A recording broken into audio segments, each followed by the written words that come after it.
So hello guys and welcome to the new lecture of surveying. तो आज के इस लेक्चर में दोस्त मैं आप लोगों का स्वागत करता हूं।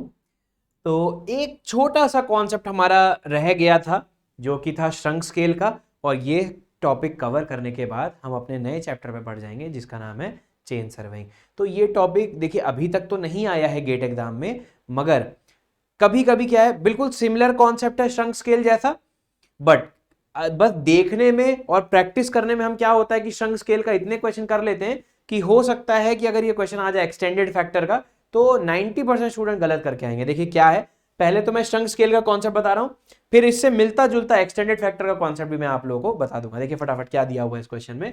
अ ड्राइंग है the shrunk and it is found that एक लाइन जो है 10 सेंटीमीटर की कैसे रीड हो रही है 9.4 सेंटीमीटर, वो श्रंक हो गई है।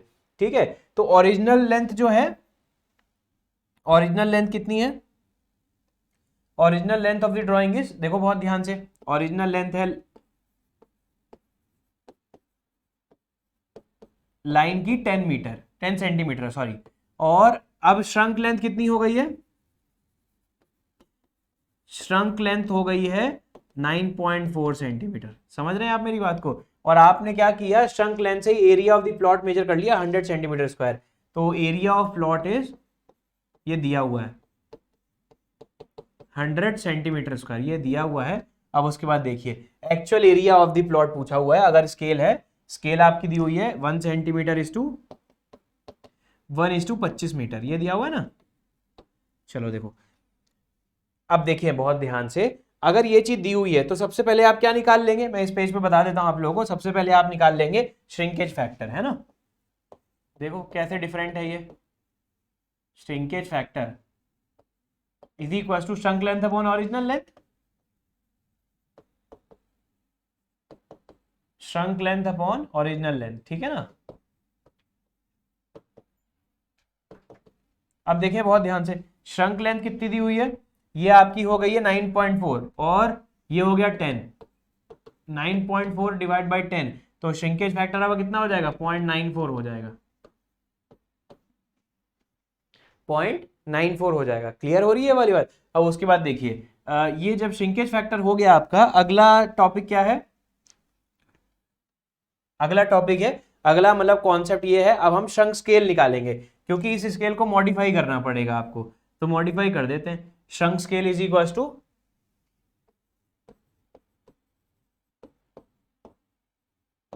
Shrunk scale is equal to shrinkage factor into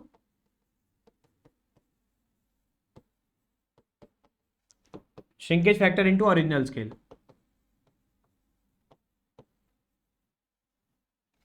अब श्रिंकेज फैक्टर क्या है, 0.94 है, ओरिजिनल स्केल क्या है, देखो बहुत ध्यान से, 1:25, 1:25, तो 1 सेंटीमीटर बाई 25 मीटर, है ना। ये है, इसे कैलकुलेट करना पड़ेगा आपको दोस्त। तो ये this will be 1 divide by 25 divide by 0.94, 0.94। So this is the revise scale, this is the revise scale, ठीक है ना। अब आपके पास एक्चुअल एरिया कितना है, 100 सेंटीमीटर स्क्वायर, क्योंकि एरिया है, एरिया है तो अब यहां पर मैं डायरेक्टली कैलकुलेट कर दे रहा हूं एक्चुअल एरिया। आपको मैं ऐसे क्वेश्चन करा चुका हूं, अब आपको क्या करना है, अपना लॉजिक लगाना है कि और समझना है कि अच्छा ये कैसे आया होगा। एक्चुअल एरिया 100 सेंटीमीटर स्क्वायर है, 100 into this is 25 divide by 0.94 का स्क्वायर। देखिए समझ में आया, एक लाइन में आंसर आ गया। अब मैं यहां पर एक्सप्लेन नहीं करूंगा दोस्त, अब आपको खुद लॉजिक लगाना पड़ेगा ये कैसे आया। और अगर नहीं समझ में आया आप पिछला क्वेश्चन रेफर करिए। 100 को मैं 10 × 10 लिख सकता हूं, 10 को अगर चेंज करूंगा, 10 सेंटीमीटर है, ग्राउंड पे कितना होगा मीटर, मीटर में कन्वर्ट करने के लिए 25 डिवाइड बाय 0.94, और ऐसे दो है ना, 10 10 दो है इसलिए स्क्वायर कर दिया। क्लियर है। तो अब ये क्वेश्चन मैंने इसलिए दिया था, पिछले क्वेश्चन में तो मैंने आपको इलेबोरेटेड फॉर्म में आंसर दिया था, मगर यहां पर आप देखें बहुत ध्यान से, अब आपके पास एग्जाम में जब ये क्वेश्चन आएगा तो इतने सारे स्टेप आपको नहीं लिखने हैं। आपको क्या करना है, 9.4 डिवाइड बाई 10 कॉपी में लिखना है 0.94, और 25 डिवाइड बाई 0.94, इतना कर देना है बस। 25 डिवाइड बाई 0.94 और जो भी एरिया है उसका स्क्वायर कर दिया, आपका आंसर आ गया। तो अगर मैं एक लाइन में आंसर लिखूं, पहले तो आप इसे सॉल्व कर लो फटाफट, 25 डिवाइड बाई 0.94 फटाफट सॉल्व करो देखो, और गेट कैलसी से आराम से ये सॉल्व हो सकता है ना।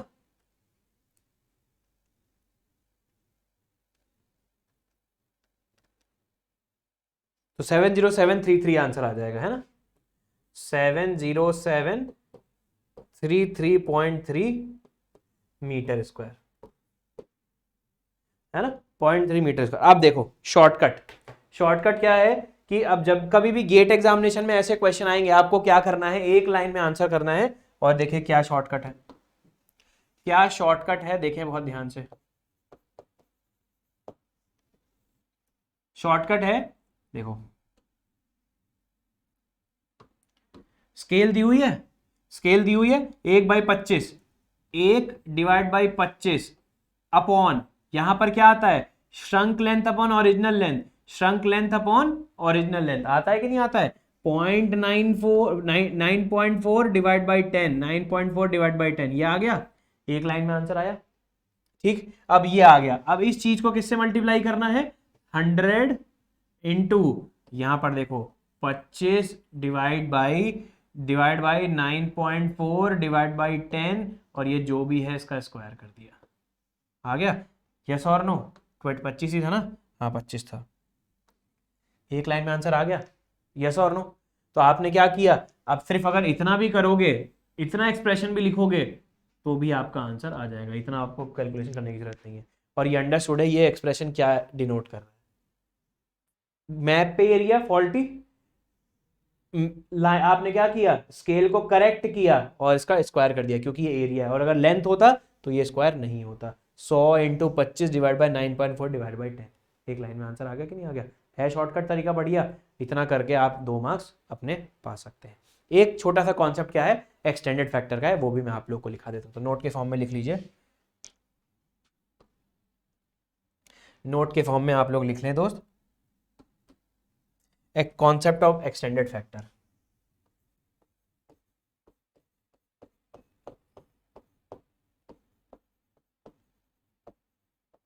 कॉन्सेप्ट ऑफ एक्सटेंडेड फैक्टर क्या है, कॉन्सेप्ट देखें। एक्सटेंडेड फैक्टर का जो कॉन्सेप्ट है वो ऐसे है, देखिए, एक्सटेंडेड लेंथ, सबसे पहले आप क्या निकालेंगे, जैसे हमने श्रिंकेज फैक्टर निकाला था, आप एक्सटेंडेड फैक्टर निकालेंगे।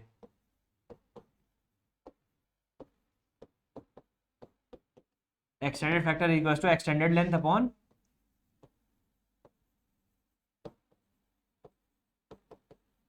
Extended length upon original length.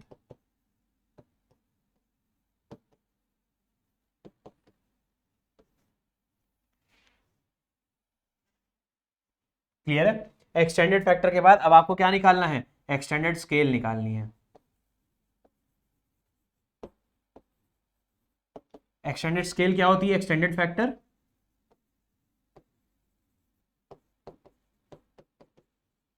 Into original scale, ठीक है, ये आपका आंसर आ जाएगा। इन 2 कॉन्सेप्ट से ही आपका आंसर आ जाएगा।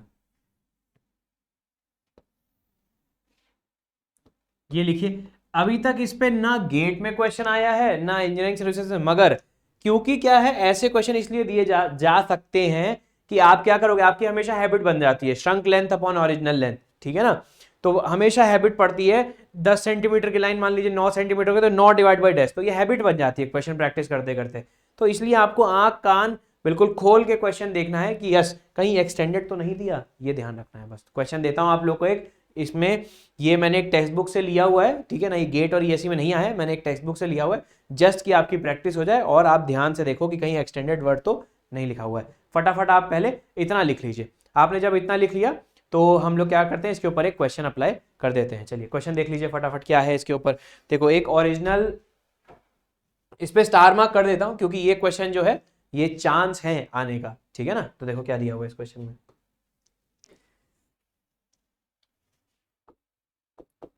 Okay, a line 10 centimeter now read as a line 9 centimeter is now read as बढ़ गई, देखो 10 सेंटीमीटर उल्टा हो गया है। तो बस यही चीज आपको ध्यान में रखनी है। हम क्वेश्चन इतने प्रैक्टिस कर लेते हैं इस कॉन्सेप्ट के ऊपर कि उल्टा दिमाग में प्रोसेस करता है, 10 सेंटीमीटर की लाइन 9 सेंटीमीटर की हो गई, मगर क्वेश्चन में क्या दिया हुआ है, 9 सेंटीमीटर की लाइन 10 सेंटीमीटर हो गई है। आ रही है बात समझ में। तो एक्सटेंडेड है, प्रैक्टिकली पॉसिबल नहीं है, बट मैं क्वेश्चन अवेयरनेस के लिए मैंने आपको दे दिया है, क्लियर है। तो 9 सेंटीमीटर की लाइन 10 सेंटीमीटर हो गई है, और आपको क्या दिया हुआ है कि मैप का area, and you have calculated the map, calculated the area on map, calculated the area on map which is ये दिया हुआ है आपको 30 into 10 centimetre, 30 centimetre into 10 centimetre, okay. और क्या दिया हुआ है, the original scale of the drawing is, original scale of drawing is, original scale of drawing is, ये दिया हुआ है 1 सेंटीमीटर इज टू 40 मीटर। उसके बाद आपको क्या दिया हुआ है कि find the actual area on ground, find actual area on ground, actual area on ground. अब देखो बहुत ध्यान से, ये 10 और 9 इंटरचेंज होते ही आपका क्या हो गया, कॉन्सेप्ट ही अलग हो गया पूरा का पूरा, समझ रहे हैं। फटाफट फटाफट देखिए इसका आंसर निकालिए, फटाफट इसका आंसर निकालिए, देखिए क्या आंसर होगा। सॉल्व करते हैं इसे सॉल्व करते हैं, फटाफट सॉल्व करो, देखो क्या करेक्ट आंसर होगा इसका।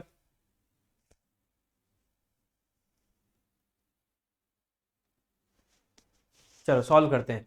तो यहां पर आप देखो बहुत ध्यान से, चलो एक्सटेंडेड फैक्टर निकाल लेते हैं।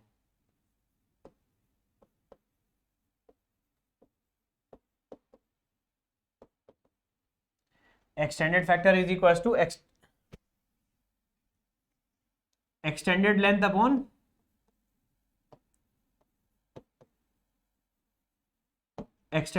Upon original length.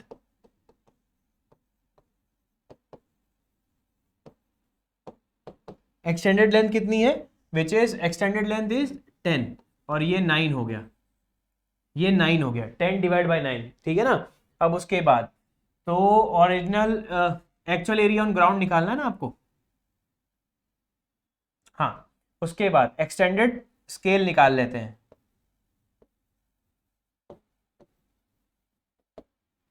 Is equal to extended factor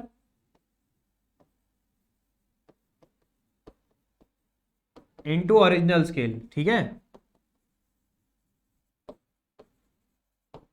into original scale, clear है। एक्सटेंडेड फैक्टर आपका क्या है, 10 डिवाइड बाई 9 है, इनटू ओरिजिनल स्केल कितना है, ओरिजिनल स्केल आपको दिया हुआ है 1 सेंटीमीटर बाई 40 मीटर, तो 1 सेंटीमीटर बाई 40 मीटर, क्लियर है। तो यहां पर आप क्या कर सकते हैं, ठीक है। तो देखो बहुत ध्यान से, यहां पर अगर आप कैलकुलेट करेंगे तो 1 सेंटीमीटर डिवाइड बाई 40 है, 40 को मैंने किससे मल्टीप्लाई किया, 9 से, और ये 10 नीचे आ गया, 9 से और ये 10 नीचे आ गया, ठीक है ना।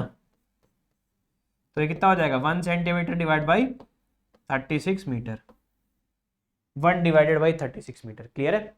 1 डिवाइडेड बाई 36 मीटर, इतनी बात समझ में आई, इतनी बात समझ में आ रही है दोस्त, हाँ या ना, है ना। आगे बढ़ा जाए।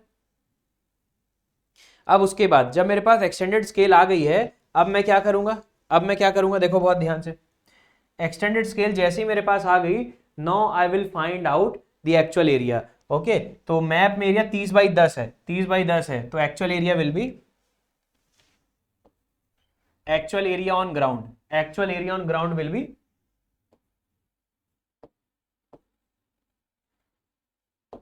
ठीक है। तो 30 सेंटीमीटर इंटू 10 सेंटीमीटर है ना, तो 30, और हमारी स्केल क्या हो गई है, देखो बहुत ध्यान से, ये हो गई है 1 सेंटीमीटर 36 मीटर, 1 सेंटीमीटर 36 मीटर, तो 30 सेंटीमीटर कितने metre, into 36 into 10 into 36, yes और नो, हाँ या ना। तो actual area on the ground आपके पास आ जाएगा, ये तो 360 हो जाएगा, और इसे आप कैलकुलेट कर लीजिए, you will get the answer. आ गई बात समझ में। तो ये आपका हो गया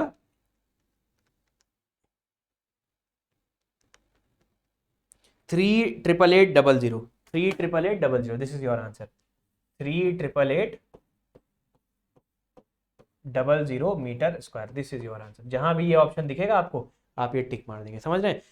अगर ये क्वेश्चन आ गया दोस्त, मैं आपको सही बता रहा हूं, 90% स्टूडेंट ये क्वेश्चन गलत करके आएंगे, क्योंकि हमारी हैबिट पड़ जाती है 10 centimetre line now read as 9 centimetre, तो हम क्या करेंगे, उल्टा कर देंगे, उल्टा कर देंगे तो आंसर हमारा क्या होगा, इससे बहुत ज्यादा आएगा। क्लियर है, और वो ऑप्शन में दिया होगा। ठीक है, ये क्वेश्चन अभी तक नहीं आया है, ये आप देखिएगा आगे आने वाले 2-3 साल में ऐसा क्वेश्चन आपको जरूर मिल जाएगा। तो ये आपका एक्सटेंडेड फैक्टर का कॉन्सेप्ट भी खत्म हो गया है। इससे हमारा जो चैप्टर है इंट्रोडक्शन वो पूरा फिनिश होता है। अब हम क्या करते हैं, एक नई शुरुआत करेंगे नए लेक्चर में, और उस नए लेक्चर में मैं आपको चेन सर्वेइंग पढ़ाऊंगा, तो बेहतरीन तरीके से चेन सर्वेइंग को भी हम कवर करेंगे। बहुत बहुत धन्यवाद गाइस।